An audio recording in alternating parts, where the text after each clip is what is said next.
What's up, fight fans? We have another one to discuss. Today's topic is the aftermath of Xander Zayas versus Jaron Ennis. There's a couple of different things that I want to discuss with you guys on the outcome of that fight. There's a variance in opinion on Boots. Of course, the narrative of him getting hit a lot and him denying it, of Xander not being up to par, even though he fought his way to two belts. Then you have people like Max Kellerman not calling them champions, just calling them belt holders, or people saying that he didn't really deserve that spot. But beforehand, a lot of people were saying this is going to be Boots' biggest challenge. First off, I want to tell you guys when I give these breakdowns on my opinion, it's not biased. I go by exactly what I see or what I've studied or what I've learned between their skills, their character, their mindset, just my observation of what I've seen in these fighters. And that's just a little quick synopsis of what I feel happened in the fight and what I think those fighters were going through during the fight. So let's get down to the topic that I have in the thumbnail, which is one way destruction. A lot of people gonna give me pushback on that. It wasn't one way destruction. Xander hurt him in the third round. This is true. Boots denied it and said he wasn't hurt, but yes, he was definitely wobbled. You could see his legs was weak, and I don't think Boots' legs recovered throughout the fight. If you really pay attention to after he got caught with that straight right not only stunned him, but it pushed him back. It hit him at a Boots where it was loading up on his right hook. It was a right hook that was landing once he went to southpaw.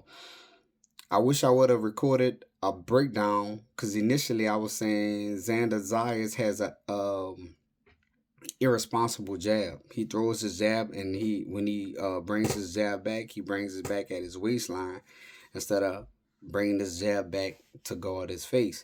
And I thought Boost was going to throw over top of that jab using his speed, right, and timing. However, Boots was just teeing off on Xander, showing that he was the more superior boxer. What got him in trouble was just to get to the meat of what gets Boots in trouble is Boots is not a lack of discipline. He has discipline. The guy works hard. If you know anybody who trained with Boots or work around Boots, people all over the internet and in Philly say the kid works, he's a gym rat. So it's not discipline. Boots has no patience. And that comes with understanding the caliber of opponent that you're going to be facing. Boots is a person to where when he check off all the boxes when he's in the ring with you, once he's in the ring, he's like, okay, I'm faster than him. I gauge range better than him. I could take his shot. I have more power than him.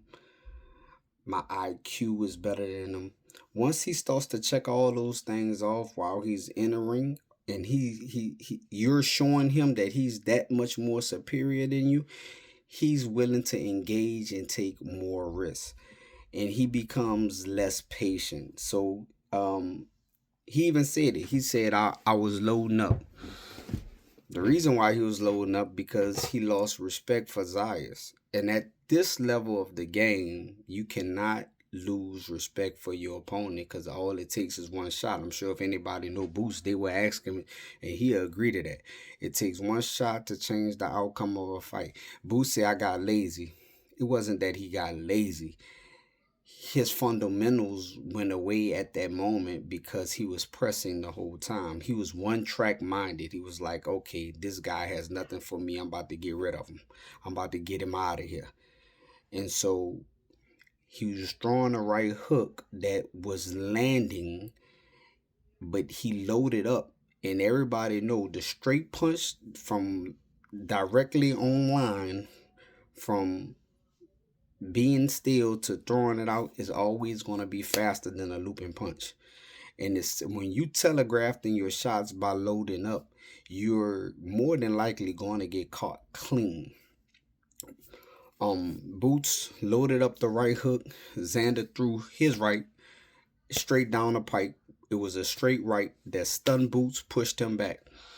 Now, a lot of people not even really discussing. They say Boots' legs was gone. He was wobbly. But what they didn't realize is once that happened and Boots' legs was gone, he still had clarity in his mind to avoid shots. Like a lot of people say, oh, Boots went in and started fighting off of instinct. He was not fighting off of instinct. Boots, I believe, this is my belief, I believe that after the fight, when Boots said he wasn't hurt, I think when he looked back at the fight, he gonna be like, oh shit, I was hurt. But I think in the fight, even though his instincts kicked in and adrenaline started going to make him physically capable of doing what he was doing, I still think his mind was there because Boots was still selecting shots. People talking about he just I heard a lot of analysts say he was just winging shots. No, he was not winging shots, even in that round. So he got caught with that straight right. It pushed him back. Boots came back. He threw a couple of shots that was kind of, you could tell his equilibrium was off because he was still kind of shook. But when I say his thought process was still there, he was still trying to select shots that was going to land. It's just that his equilibrium was off, and that's why I believe Boots felt like he wasn't hurt because he was always conscious in the fight. When you are, and that's why also in the fourth round he caught Xander with that uppercut. A person that's completely frazzled would not have threw that shot. I watched Polly Malignaggi. Big shots out to Polly. Credit to him. Polly brought this up. He said, that's not an easy shot to throw just because the placement of his body. When you throwing an uppercut, if you watch Tyson, you throwing it from your legs. You dipping into that shot and you bringing that shot up. Boots threw that uppercut kind of, it was almost like it was a pure uppercut, but he was leaning off to the side. The same shot that he got caught with when he threw that right hook, he threw the right uppercut, and Xander was looking for the same shot. The difference is instead of Xander shooting that shot straight to Boots' chin off that hook that hurt him, he tried to throw it to the body. Boots was so sound in mind that he understand the pattern. He was like, okay, here's where I'm at. And this was after he got hurt in the third round. In the fourth round, he said, this is where I'm at. He threw that uppercut off a timing. It wasn't just speed, it was timing. He was like, I'm going to do this, he's going to do that, and I'm going to throw this shot. And if you go back and watch that fight, it was like a minute and, I want to say a minute and 27 seconds. No. I'm not sure exactly the time frame. I don't want to lie to you guys, but just go back into the fourth or the fifth round where he caught him with that uppercut. If you watch the sequence before that, you will see Boots setting it up. He was walking forward. He threw a combination, and then he set on it. After he threw his combination, he waited for Xander to fire back, and that's when he threw that uppercut. Right underneath, right as Xander was shooting his right hand and throwing his left, he threw it right underneath it. Boom. Caught him clean. That shows that wasn't an instinct. That was a thought process. Like, he knew exactly what he was doing. So, like I say, once Boots watched this fight back, he gonna be like, oh shit, my legs wasn't under me. And I'm gonna tell y'all right now, had Boots not got caught, Xander extended that fight by catching Boots with that straight right hand, believe it or not. That fight would have been over before the seventh round. If Boots' legs was under him the whole time and his equilibrium wasn't off, he was still catching Xander with clean shots. I was talking to my cousin, and he was like, Boots was getting hit so much. in the third round. First, second, fourth, fifth. He was taking shots that any fighter would take. Like, it wasn't like he was getting abused. Even these national media and commentators, they all like, oh, he took so much damage this fight. Yeah, that's what happens when you get caught with a good shot and your equilibrium is off. Even if you could see it coming, it's hard to get out the way of it. You know what I'm saying? You kind of, things are moving. Like, so I say this to say, we got to be very mindful and realistic of our expectations when we're grading these fighters, man. We can't expect every fighter to go in there and completely dominate and not get touched or not get rocked. Or when they do get rocked, start saying, oh, they effing up. Bro, what do you expect? What do you expect? You know what I'm saying? Which brings me to the next topic of discussion. I've heard people say, oh, if Fundora get him with that shot, oh, if Ortiz hit Boost with that shot, it's going to, they may get him out of there. That may be true. Those two fighters, I believe, have a little more punching power than Xander Zayas. But who's to say they're going to hit Boost with that shot? Playing devil's advocate. Boost do put himself into those situations because Boost is not a patient fighter once he sees he can do things to you. Almost how Roy Jones was back in the day. Once Roy Jones figured out I could step on the gas, I'm going to step on the gas. That's just what Boost does, man. Boost going to step on the gas once he understands that he can step on the gas. And I believe he's going to be able to step on the gas against Ortiz and Fundora. I really do believe that. But what we're not talking about, we keep talking about, oh, if Fundora or Ortiz catch Boost with a shot, they'll get him out of there. We're not even discussing how durable Xander Zayas was. I've heard people say he quit. Ortiz called him a P-U-S-S-Y. I don't want to, curse, but I'll swear. It's kind of funny. That kid took a lot of shots, man. That kid took a lot of shots. Clean shots. That kid took shots that Boots in his past got rid of people with. I'm talking about put him out of there. Clean shots. Shots that you don't see. Xander took those shots, people. So why are we under the narrative that young man quit? Just because he took a knee and he was smiling. Let me ask y'all this.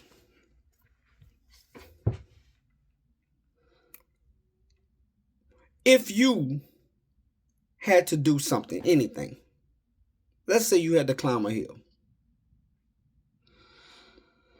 And in climbing this hill, there was a prize at the end of the hill.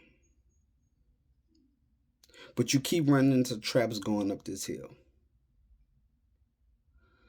And the ability that you have, in your ability that you would never make it up to the top of this hill, no matter how hard you try, how hard you train. It just wasn't, you're not capable. Maybe the hill had obstacles on it that you just wasn't ready for. And you tried to overcome those obstacles, but you just could not overcome those obstacles, no matter what you did or how hard you tried. But you're still here. You're still current while climbing the hill. You're tired. You beat the hell up, but you're still there. You start to think to yourself, I see what it is now. I never experienced this obstacle on this hill. I mean, I've trained for other obstacles, but the obstacles that I'm facing on this hill, I've never seen before. I'm not going to make it to the top. because I'm not ready for those obstacles. I didn't train for those obstacles. I could dig deep. I dug deep to make it this far up the hill. I dug deep to make it this far up the hill. But I'm one step forward, two steps back. I get past that obstacle and then I fall off the next obstacle, and now I gotta get past that same obstacle again that I passed. So if you imagine going up a hill, people, you pass one obstacle and then you get to the next obstacle and then you fall off the obstacle. Now you fall further than the first obstacle that was hard to pass. And you only got so much time to get past that obstacle. And as you're trying, your endurance is your stamina is fatiguing. Your endurance that you once had when you first fell off those obstacles, you realize, oh shit, excuse my French, you realize I'm not as strong as I once was to get back and cross the obstacles like I was, because now I'm fatiguing. Do you just keep going until you die? What if you had friends and loved ones at the top of the hill and they see what's going on and they see you're getting weaker, yet you still got a lot of hill left? You got just about half the hill left, yet you're getting weaker. You struggled through the first part of the hill, but enough with this analogy. Y'all get what I'm saying. Xander didn't quit. Xander was realistic with what was going on with him. He was like, I'm not going to win this fight. His coaches saw that he wasn't going to win this fight. People wanted him to go out on his shield and get knocked out. Why? Xander's going to be better from this. Xander's going to overcome those obstacles that he couldn't get past with Boots in the future. Or he could have fell down and broke all his legs rolling down the hill. In this analogy, it didn't make sense, people. That kid did not quit. That kid was sound mind enough to understand you got to know when to hold him and know when to fold him. And he folded them. You know what I'm saying? I wouldn't call it a quit. I guess you could say he submitted to the outcome of the inevitable. I think it was a smart move, you know. But I don't know if Ortiz and Fedora could take those shots. We talking about the shots that Boots took? What about the shots that Boots give to people? We've seen both of those fighters floored by people with less pop. I would say less pop, in my personal opinion, if you look at knockout percentages, or if you look at speed to power ratio, how Boots throw his shots, where he throw those shots compared to the people that hurt Ortiz and the people that hurt Fedora. I would say Boots is more capable than both of those guys. I also would say that Fedora and Ortiz are better. I'll say they got better since then. But I still see holes on both sides. I still see Boots being impatient and getting himself into trouble. It's not stuff that people are doing to Boots. It's situations that Boots put himself in because he's impatient. If Boots had the patience of a Floyd Mayweather, some people, you know, that ties into ring IQ also, to understand, listen, I don't have to step on the gas yet. Let me keep baiting. The fight may not be as entertaining. That's why we love Boots. We love Boots because the entertainment value he gives us is nonstop explosions. It's action throughout the whole fight when you watch a Boots fight. Whoa, what's about to happen? You literally don't want to move because you're waiting for the shot. Because you know Boots hunting it. But Boots, like everybody know, it's a cliche in boxing. When you're looking for the knockout, it rarely ever comes. Boots just gets the knockout because he's so much more superior than these fighters. But once Boots sees that he checking all these boxes off on you in the fight, over you, then he actually starts to look for the knockout. And he normally get it because he's just that good. But at these higher levels, Boots is going to have to show a little more patience. He have to exercise his patience, people. He's going to have to, okay, let me pull back here. let me not take this chance right here. I could take it here. Just like he did when he caught him with that uppercut. That was a strategic play. But that was Boots learning from the round before. That's what I'm trying to tell y'all. When he goes into this fight with Fundora and Ortiz, if that dude adjusted in the fourth round, around after he got hurt, what y'all think he gonna do in camp? Y'all don't think Boots has the capability of being more patient? Oh, he's a Philly fighter. They just want to get in there and rumble. That dude is an intelligent fighter, bro. He's a gym rat. And he's learned. I'm telling y'all, he's learned from this.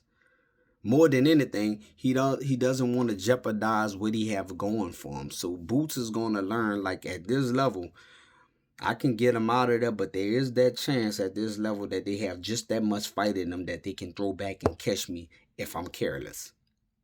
In his words, lazy. He said lazy, I say careless. And I think it's because he got impatient. When you're a patient, the fight comes to you. The knockout actually presents itself to you when you're patient. You hit them with your sharp stuff. You hit them with your speed. You hit them with your timing. You breaking them down to where their equilibrium is just chipping away. And then they stop seeing stuff coming. They become more defensive. Or they be over aggressive like Boots was and he got caught. But Boots have the skills and the fundamentals to hurt you at any moment of the fight. If he can do that, he did that to Zayas.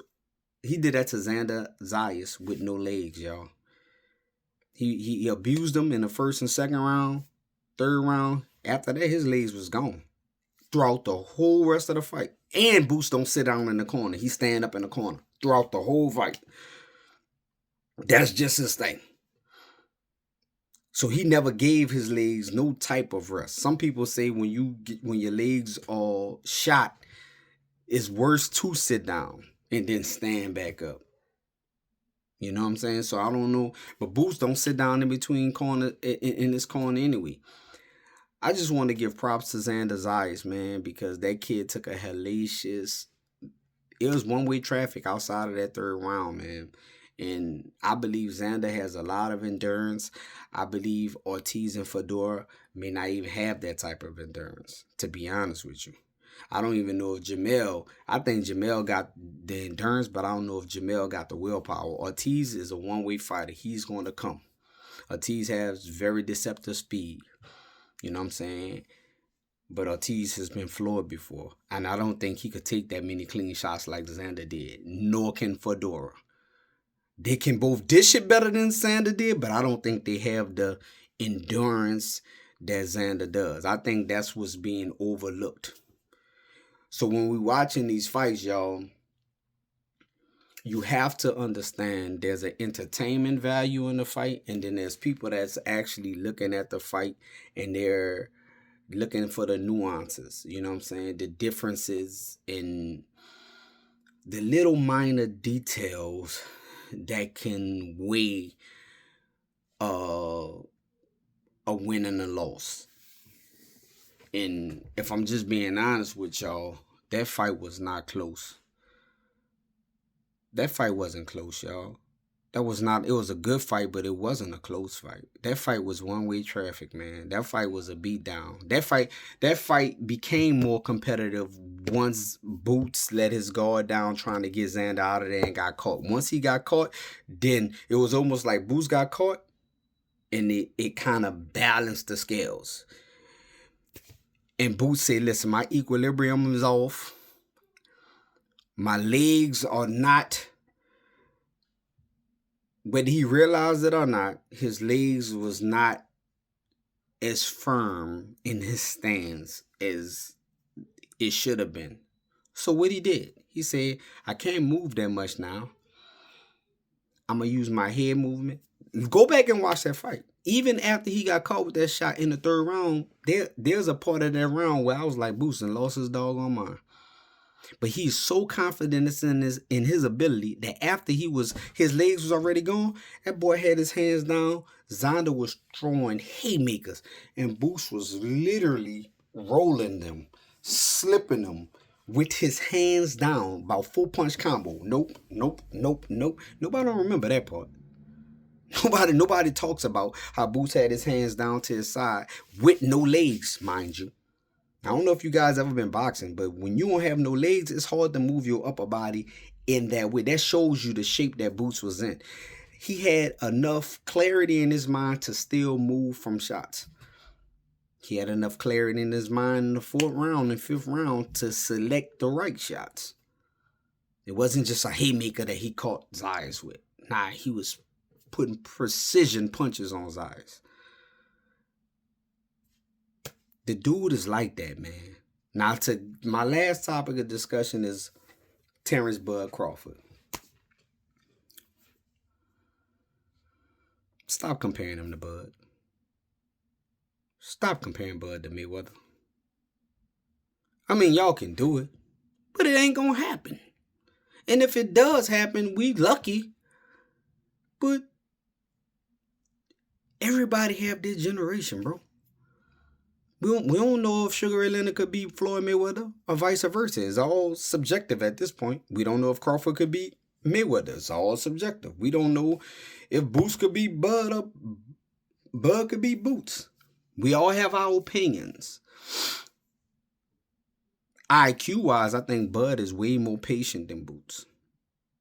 I also think that was a learned ability as he went up in level. I think they have a lot of similarities at the start of their career. Bud used to step on the gas.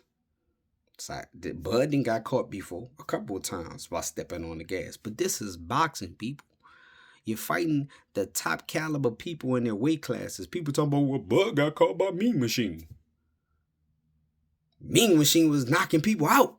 Like, what are we talking about? Yuriorkis Gamboa hurt Bud. Yuriorkis Gamboa was knocking people out, flatlining them, bro. This shit happens, especially when you at that top level. Can Bud beat Boots? Probably. If I had to bet on that fight and them two was to come together right now, I would probably edge Bud just because of experience. I don't think Bud is faster than Boots. I don't think Boots is faster than Bud. I think they are compatible in a lot of ways. The way I think Bud could set traps that Boots think he's ready for because he's seen everything in the gym. But once he get in the ring with Bud, there's things that he haven't experienced yet because he hasn't had the opportunity to. Bud has. And that's the difference. But can Bud get caught with a shot? Yes. I just think Bud is going to be very patient. But one thing we know, Bud likes to fight and Boots like to fight. So with that being said, anything can happen in that fight, man. People saying Bud is just going to whitewash Boots, y'all crazy as hell. People saying Boots is going to whitewash Bud, y'all crazy as hell. Them boys are both talented. I just think I don't think none of them will come to that fight trying to empty their load fast because what they're going to have across from them. So I don't even want to go down that road unless that fight happens. Them dudes are both great in their own rights, man. Like they say, like Boots and Boozy, his dad said, man, leave that man alone. Bud just hopped on the internet himself and straight up told y'all, bro, listen, man, never. I'm not coming back. Like, nah. And even if Bud did come back, he's going to put himself in a situation just like Boots was with Xander.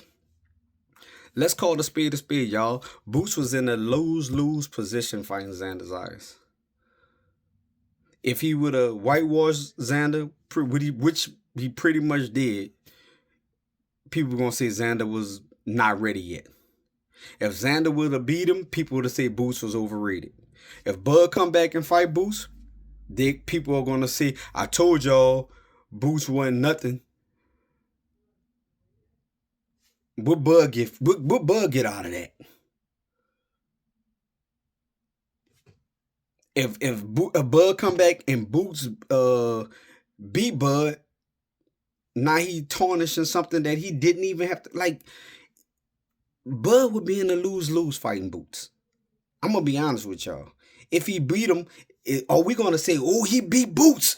He just beat Canelo.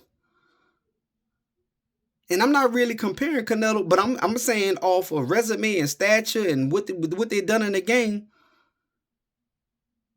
I'm not saying Canelo's better than Boots. I'm sure Boots gave Canelo real good work. I probably was dominating, not dominating, but getting the best of Canelo in camp. That's not what I'm saying. What I'm saying is he's not going to get more credit for beating Boots than he got for beating Canelo. That would be working backwards. So no, it don't make no sense for him to come back and fight Boots.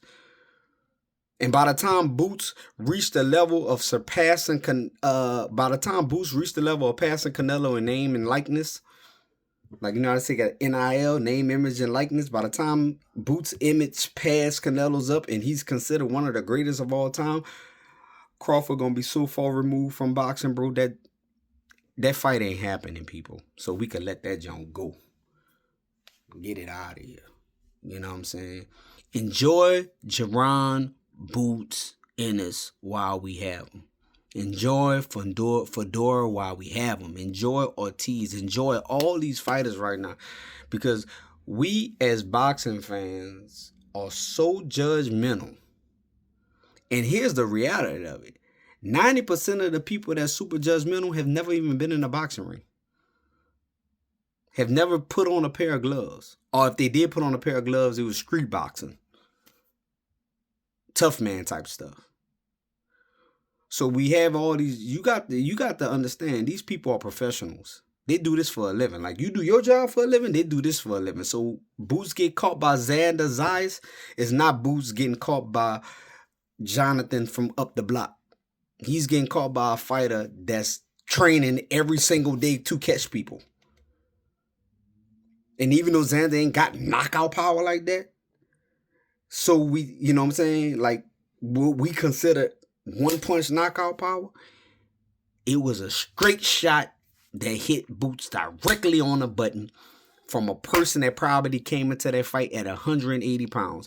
And Boots probably came into that fight at 168 pounds. The weight itself and the transfer and the distribution and the exertion of energy from that straight shot and him loading with that hook, leaning into that shot is a lot to take. That's why his legs left. His mind didn't, but his legs did. Be careful with y'all judging, man, because a lot of times y'all look at this fight from an entertainment perspective and y'all create these narratives that just stupid, bro. And what disappoints me more than anything is the people that we look up to have the knowledge, like these analysts that's been boxers. Like Tim Bradley, he a lot of stuff that I'm saying Tim Bradley pretty much was saying, I just went more into detail. Like, we keep on saying it's almost like Boots had a bad fight. The kid had a very good fight. Like I said, if that one moment didn't happen, it'd have been even. I'm kind of glad it happened because it made the fight more entertaining. But I just think he's gonna learn from it. Once again, this is just my opinion of what I saw. I watched these fights with a keen eye. My attention to detail is there. Anybody who knows me can vouch for that. You know what I'm saying? Once again, I'm going to drop this. Like and subscribe. If y'all have... People, I got a question. What music should I put on the opening? A friend of mine, with my partner, one of my best friends was telling me, man, you need like an introduction song. I don't know what to use because there's so many copyright things out there. But I will try to create some type of introductory intro song or what have you, or background music. I'm just getting into this space. So like and subscribe and let me know what y'all think. Once again, this is So 504 Boxing. Breakdown the aftermath of Xander Zayas versus Jaron Boots Ennis. And I'm out. Peace.